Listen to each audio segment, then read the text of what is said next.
CDKN in Africa would like to engage in a sustained and meaningful way with leadership around their strategies and their actions in relation to climate-compatible development.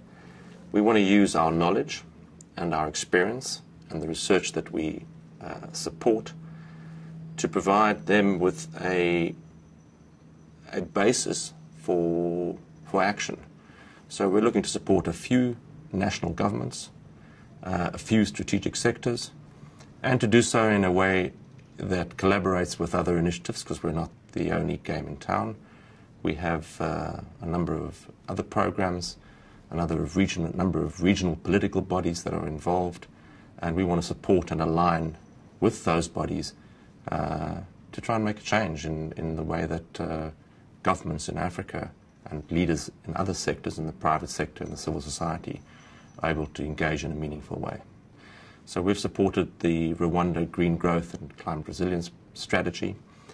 And it's an extraordinary thing to be sitting in a steering committee meeting in Rwanda as an observer with 9 cabinet ministers talking and engaging from an informed perspective, not at kind of, sort of high level, should we do this as a ministry? No, this is kind of on the substance of what they're trying to achieve with a very long-term vision.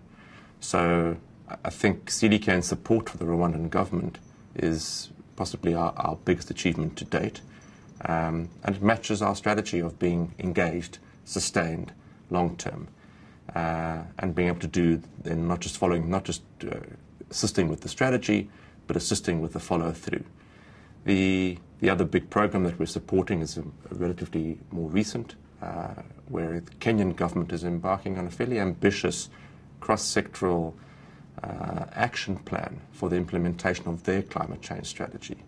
Particularly interesting there is that they're looking at some of the very practical nuts and bolts questions. It's all very well having a strategy, it's all very well having a vision, but we've got a legislative framework that needs to be adapted in order for government to be able to make those decisions, to be able to take the actions that are necessary.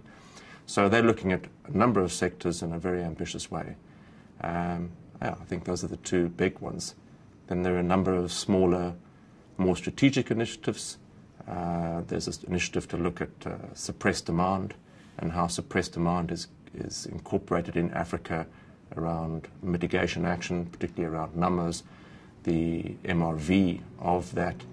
And just briefly, suppressed demand says that we don't have to wait until Africa becomes a consumer of dirty energy and Africans become consumers of dirty energy before we look to address their energy consumption and access to green technology. So it's a way of preempting energy usage in the future to provide an element of green technology and access to that technology right now. It's clear from our engagement with leaders in Africa that there's a considerable appetite from them to be doing something about climate change and to take a long-term view. This is not across the board, but certainly there's a huge amount of interest and a huge amount of energy. And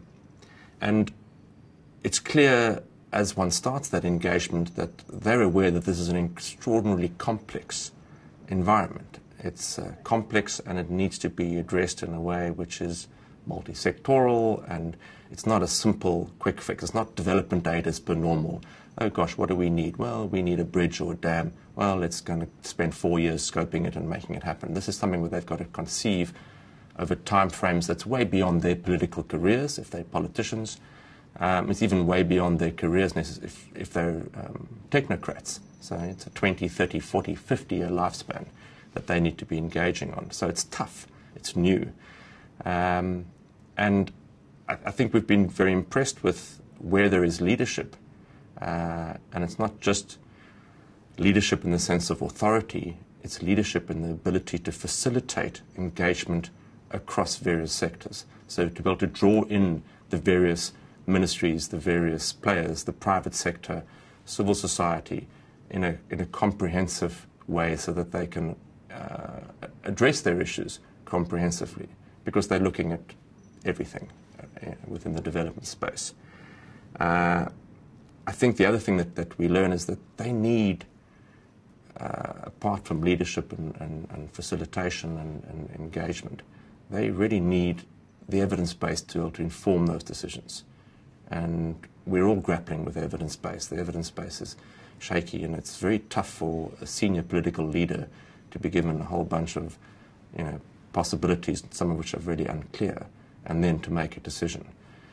So part of, I think, what is clear from our experience and engagement to date is that they need, and we do too, we all do, the world needs real practical examples of how we've taken our vision and our strategy for tackling climate change and delivered something real, a housing project around sustainable housing with real thermal efficiency and real impact upon real poor people's lives who are spending less on energy or living in a more comfortable environment, or who are more resilient to impacts of flooding or whatever the challenge is in that particular environment. So we're all desperate for those real examples, and if we don't provide those real examples, which is a complex issue in itself, it's about finance, it's about delivery, it's about plugging into existing planning and processes and budgeting processes. But if we don't deliver that, well, then we're going to have a huge amount of fatigue. We're going to have talked up a lot of hot air and delivered nothing. So I think the key lesson coming from all of that is that we need to follow through with practical and deliverable, and do so at scale. It's not about a couple of projects with grant money. It's about scale. It's about finance as opposed to grants. It's about real people and how to make the impact on their lives, particularly poor people's lives.